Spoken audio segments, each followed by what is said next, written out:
मुंबई का वो भीड़ भाड़ वाला पायधुनी इलाका जहां रात को भी हलचल रहती है।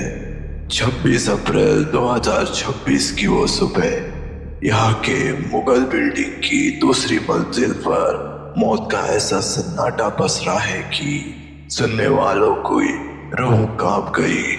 जब पड़ोसी मदद के लिए अंदर पहुंचे तो नजारा दिल दहला देने वाला था। एक ही परिवार के 4 लोग, पति पत्नी और उनकी 2 नौजवान बेटियां, सबके सब बेसुध पड़े थे। शरीर ढीले पड़ चुके थे, कुछ के मुंह से झाग निकल रहा था। अस्पताल ले जाने के बाद एम्बुलेंस का इंतजार करने तक का वक्त नहीं मिला। पुलिसियों ने उन्हें बेडशीट में लपेटकर टैक्सी में डालना शुरू किया। आखिरकार हुआ था क्या उस रात? क्या एक तरबूज वाकई 4 जिंदगियां ले सकता है? आदाब, नमस्कार, मैं साजिद। मुंबई के पायधुनी से आई यह एक ऐसी चौंका देने वाली और दर्दनाक घटना जिसे पूरे देश को सोचने पर मजबूर कर दिया है। क्या आज के दौर में हम बाजार से कोई फल भी नहीं खरीद सकते? वो सेहत नहीं बल्कि जहर दे रहे हैं। चलिए जानते हैं आज की इस कहानी के माध्यम से कि डोकार्ड परिवार के साथ उस काली रात क्या हुआ था। कहानी शुरू होती है शनिवार 25 अप्रैल रात को। पायधुनी के इस्माइल कुर्ते रोड पर रहने वाली 44 साल के अब्दुल्ला डोकाडिया, जो अंधेरी रात में मोबाइल एक्सेसरीज की दुकान चलाते थे, अपने घर पर एक दावत उन्होंने रखी थी। घर में उसकी पत्नी नसरीन, 16 साल की बेटी आयशा, जो अभी एसएससी के रिजल्ट का इंतजार कर रही थी, और 13 साल की छोटी बेटी जैनब मौजूद थी।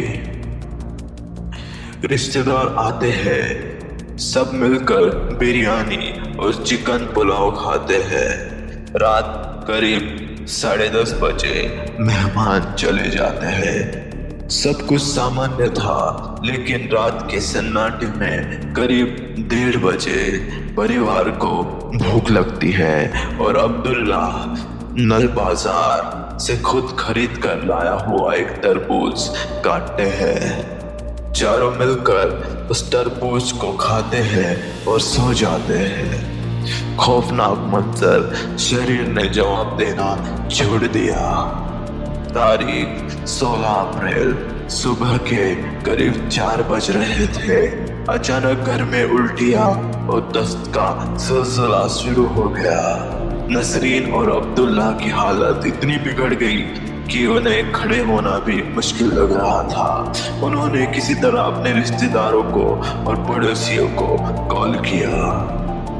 चौथी मंजिल पर रहने वाली पड़ोसी डॉक्टर जैद जब नीचे पहुंचे तो मंजर देखकर सन रह गए। छोटी बेटी जैनब की नब्ज नहीं मिल रही थी, वो आखिरी सांसें गिन रही थी। जैद ने वही उसे सीपीआर दिया, लेकिन शरीर में कोई हरकत नहीं थी। चारों को आनन फानन में साबू सिद्दीकी और फिर जेजे अस्पताल ले जाया गया।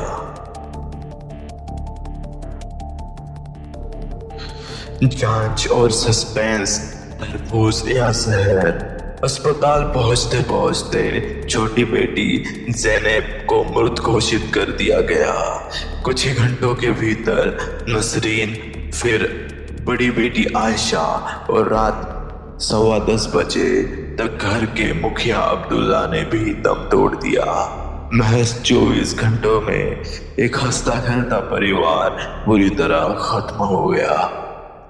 पुलिस ने इस मामले में एडीआर एक्सीडेंटल डेथ रिपोर्ट दर्ज की है, लेकिन यहाँ सबसे बड़ा सवाल ये है कि वाकई तरबूज से मौत हुई। जीजी अस्पताल के डॉक्टर और मेडिकल सुपरिटेंडेंट डॉक्टर संजय सुरा से हैरान है। उनका कहना है कि साधारण फूड पॉइजनिंग इतनी घातक नहीं होती कि चंद घंटों में ही 4 लोगों की मौत हो जाए। क्या उस तरबूज में कोई टॉक्सिक केमिकल इंजेक्ट किया गया था? क्या फल को चमकाने या आदि पकाने के लिए इस्तेमाल होने वाले एडल्टेंट्स मिलावट से जान गई है? पुलिस ने नल बाजार के उस फल विक्रेता इमरान को भी पूछताछ के लिए बुलाया है। तरबूज में बचे हुए टुकड़े मिश्रा के सैंपल कलीना की फोरेंसिक लैब एफएसएल भेजे गए हैं। दोस्तों, यह घटना हमें गंभीर चेतावनी देती है। बाजार में फल या सब्जी खरीदते हुए बेहद सावधान रहे। आजकल एडल्टेशन मिलावट का बाजार इतना गर्म है कि मुनाफे के लिए लोग जान से भी खेल सकते हैं।